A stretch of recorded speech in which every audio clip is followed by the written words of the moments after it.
अस्सलाम वालेकुम व्यूवर्स। आज का टॉपिक है टिश्यू टाइप्स। जिस तरह हम जानते हैं टिश्यूज़ होते क्या हैं।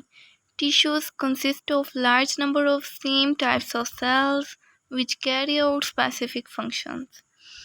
हम टिश्यूज़ को क्लासीफाई करते हैं उनकी साइज़ की बेस पर, शेप की बेस पर और उसके फंक्शंस की बेस पर।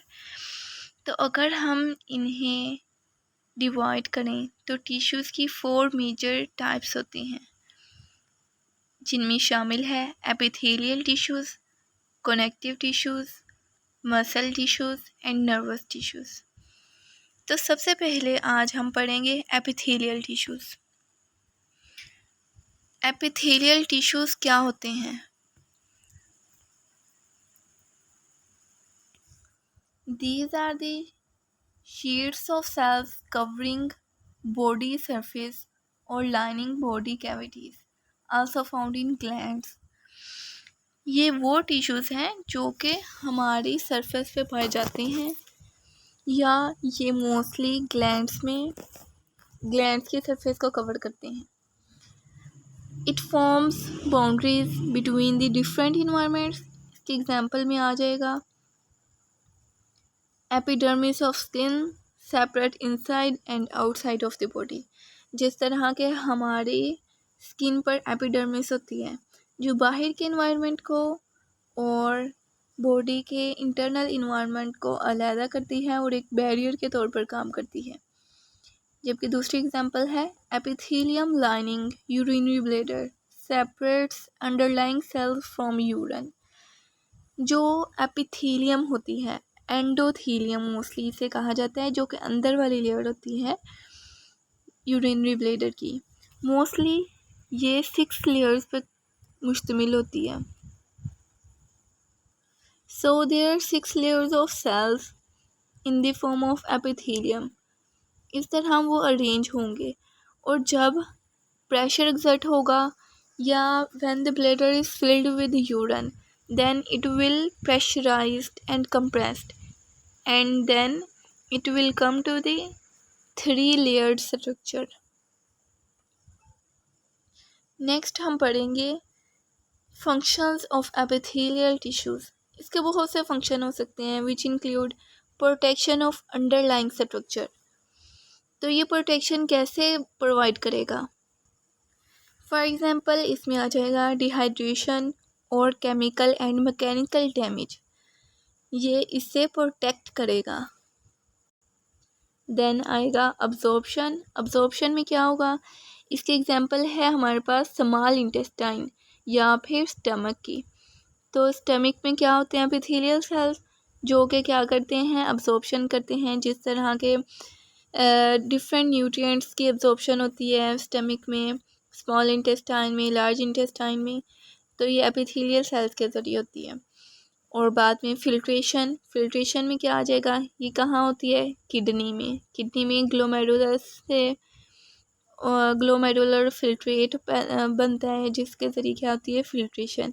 उसके बाद है एक्सक्रीशन में हेल्प करता है। जिस तरह के ये हमारी स्किन के ज़रिए, स्किन में क्या होता है कि डिफरेंट जो मिनरल्स हैं, सॉल्ट्स हैं, वो एक्सक्रीट होते हैं। Secretion in the form of glands and sensitive receptions in the form of skin where different senses are received. तो अब हम चलते हैं एपिथेलियम की कैरेक्टरिस्टिक्स की तरफ। इसके सेल्स किस तरह अरेंज होते हैं? Cells are closely packed, intercellular matrix is minimal.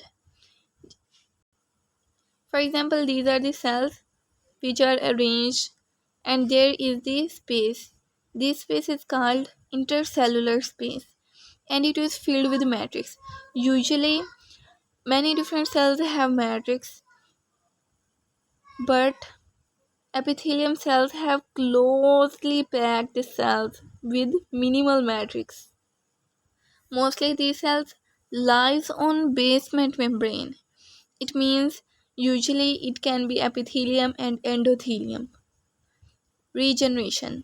तो regeneration कैसे होती है? इसमें rapid cell divisions at basal surfaces.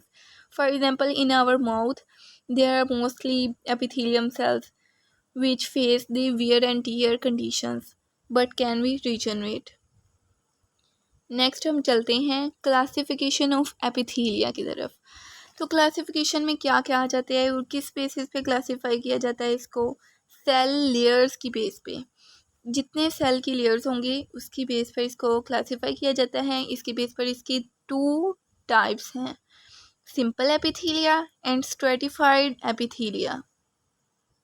Simple epithelia में सिंगल लेयर ऑफ सेल पाए जाते हैं।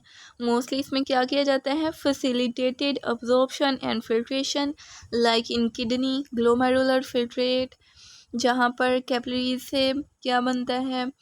बोमेंस कैप्सूल बनता है और फिल्ट्रेशन की जाती है, अब्जॉर्प्शन होती है, डिफरेंट न्यूट्रिएंट्स की, मिनरल्स की डिफ्यूजन होती है, और ये सेल्स मोस्टली सिंगल लेयर्ड होते हैं। और स्ट्रेटिफाइड एपिथीलिया, स्ट्रेटिफाइड मीन्स के arranged in different layers, 2 or more cell layers, mostly common in high abrasion. ये आपको पता है कि जैसे वियर एंड टियर, जिस तरह के माउथ सरफेसेस में या स्किन में क्या होता है कि different wear and tear face करने पड़ते हैं, सेल्स बहुत जल्द रीजनरेट हो जाते हैं उस जगह पर, और वहाँ पे क्या यूज़ होता है? स्ट्रेटिफाइड एपिथीलिया। मोस्टली जो सरफेसेस होती हैं कैरेटिनाइज्ड होती हैं, कुछ नॉन कैरेटिनाइज्ड, तो इस तरह इसको मैनेज किया जाता है। सेल की शेप में क्या क्या चीज़ें आ जाती हैं? जो सेल की शेप है mostly it has 6 sides where it can be changeable, but it mostly commonly it has 6 sides, whereas cells vary in height. Common इसकी शेप्स होती हैं जो वो हैं squamous cells, cuboidal cells and columnar sales.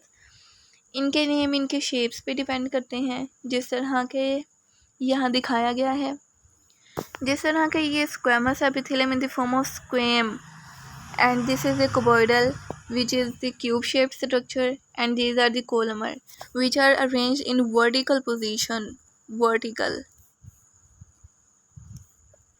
तो अब हम पढ़ने जा रहे हैं क्लासिफिकेशन ऑफ एपिथेलिया की नोमेनक्लेचर, इनका नेम कैसे रखा जाता है।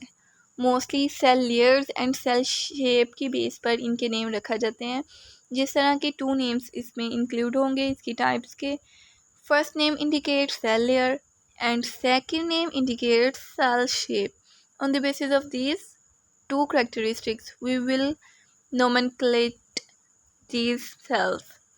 For example, simple squamous epithelium.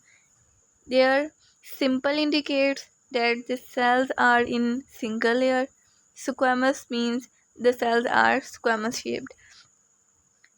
And stratified means many layers, and cuboidal mean cube shape epithelium.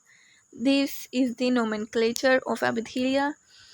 ये हमारा इंट्रोडक्शन था एपिथेलियम का। इंशाल्लाह हम दोबारा आगे नेक्स्ट डिटेल्स मज़ीद पढ़ेंगे। तब तक के लिए अल्लाह हाफिज़।